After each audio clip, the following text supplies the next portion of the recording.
extra beacon or that extra loot there. You're also looking at like cliffside. That northeast side of Storm Point is another point of contention where teams can max out their dropship, their flight path, to try and get that extra loot, or you'll see an early fight. So that is another thing that you do have to consider. While we don't have direct 50-50 contests, moments like that can still happen. We heard it when we talked to Nasky a little bit earlier in the EMEA show. It's still very possible to call out one of these stragglers.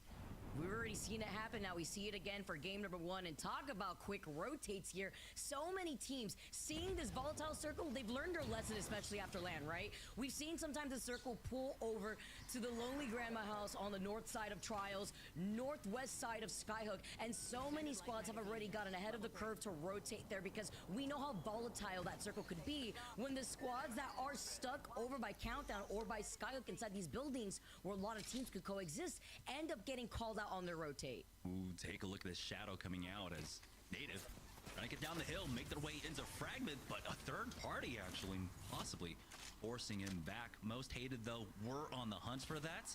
Luckily for Yup, they will be able to get their way into the buildings and probably leapfrog and safely get in. Down over here at Trials though, Team Falcons getting into an early fight.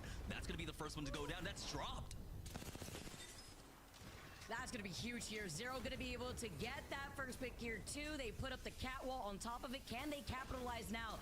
As Hal tries to swing around, isolating the team that's right to their back, too, so that way they can tear to take this fight. They get another knock on top of that. Quick pickings here for Team Falcons, which is going to be big because they also are going to be able to come out of this fight with the Blue Evil Shields and extra loot to work with. Yeah, if they can try and ferry a lot of this extra loot on in, get all the extra cells down there, get all the extra throwables, especially the utility, you're going to want to have that in hand. If this zone continues to pull up towards this Trials area, we do see circles, of course, basically ending right outside of this, just to the southwest. And so having those throwables makes that exit so much easier. But that's a fantastic start for our Falcon squad. Oh, there were a lot of questions at the beginning of this, especially when you basically put two of the best IGLs in North America, nay, the world, onto the same team. How's that going to work out? There was a lot of concerns, Vicky, that there might be too many cooks basically in the kitchen.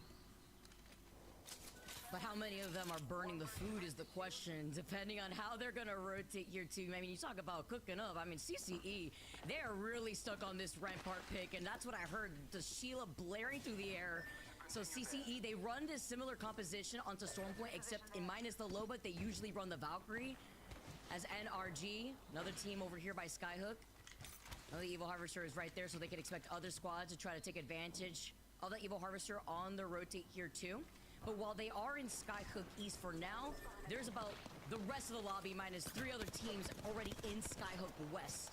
But here on the and on the other side of Trials. Yeah, here on the southern edge, though, it's Complexity versus Oxygen. Oxygen just taking way too long. We've seen this time and again when it comes to thermal teams. This is a huge POI. It takes a while for you to get out. It allowed Complexity to come in, but it does seem with that smoke off, Oxygen gets over to the other safe choke points, and Complexity just gets some chip damage off onto them.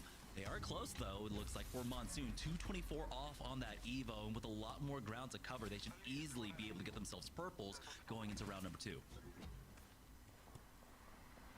not forget that Oxygen also took a little bit of their time to make sure they took out one of those members from Tree. See more teams coming in from the sky. Look how many gunshots are blaring through the air, though. Literally weaving around to get into this exact spot that they came from the skies in. But while they do that, look at their loot pool right now. The Vault with a white extended energy mag, lackluster energy ammo.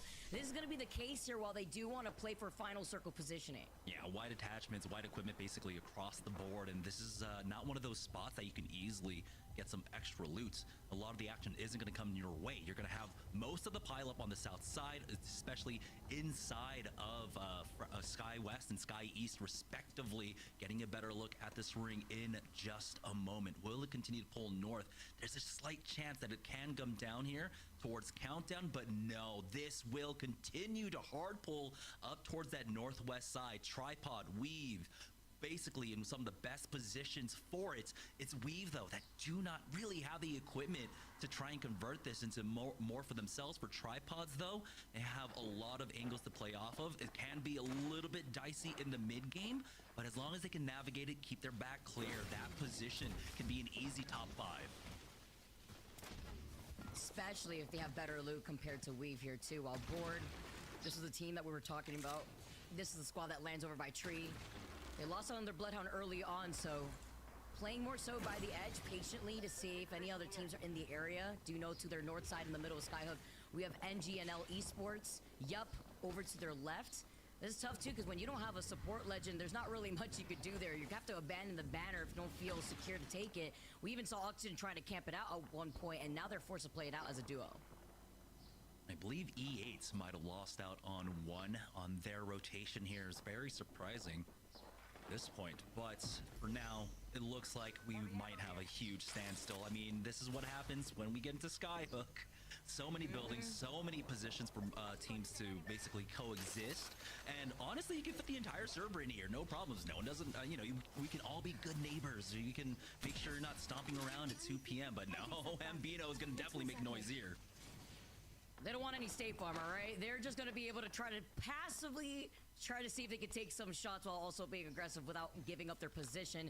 But I love how you highlighted that, Jamerson. Skyhook is one of those POIs where when the circle pulls in this direction, you can expect there to be 20 squads in what? Circle 3 and Circle 4 is where you see a lot of the chaos with the squads that have to shift outside these buildings, out into the open, especially to that north side, since that's where the circle looks like it's pulling towards.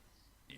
Right now, we do have Complexity. They ran into Oxygen on their rotate up north, but they find themselves in Countdown as we join on board with SSG. I believe they just saw a team take this balloon onto the other side of this. They'll take this moment to be able to hit that scan. It's very nice to have that information because, again, they don't quite know if it's going to be pulling in towards Skyhook, in towards Countdown. Now, small engagements here or there. Everyone's trying their best to get some extra chip damage off. You can see Moist already sitting on red armors for Walty. I believe Slayers went down for the second time as well. E8 were able to res him back on in, but it's TSM now trying to give them the death blow. All eyes on TSM right now as they try to infiltrate the building, trying to call out the player, trying to gatekeep the stairs right now, but so many different angles that they could hold, including an angle by the window if they want to try to press them. Remember, there's still so many other squads in the area with energy looking at this team with hungry eyes. Nice beam from Zap, but he gets beamed without looking in his corners. There was a player waiting for them right there, so it's a trade-off right now as Zach Mazer is literally one-shot TSM looking to restabilize. Should have been so much easier for TSM here. They had done so much damage off the rip. Slayer getting res and somehow surviving throughout that fray. They do end up getting zapped back on up, and I don't know if they traded it on the other side, but they need to buy time here for Zap to go for the full heal. He needs to get the bat off along with that med kit, but I don't know if he's actually got one. Luxford was going for that peak, forcing TSM back. Elevate, they'll survive for now. Oh, but this fight is going on for so long and wasting so many meds here too at the same time, so both of these teams were able to reset. They're holding each corner too, just to make sure that they're not in the line of sight of any of the windows in the outskirts. Since once again, NGNL are looking at them, Energy are looking at them from the train station too, and they're gonna eventually have to move with a nice little overhead on the mini-map. Luxford with these beams though on the Havoc right through that smoke. Interesting too, he doesn't have a turbocharger either too, and they're lacking on energy ammo. Look at that, all three players actually. Yeah, so many teams highly prioritizing trying to get into Skyhook so early on, forgoing an extra ammo. Some of them could have definitely done with pathing around, so replicators get some extra ammo at the very least before you engage into this area. It's so hard to secure so much of the loot, especially when you're playing a man down like EA.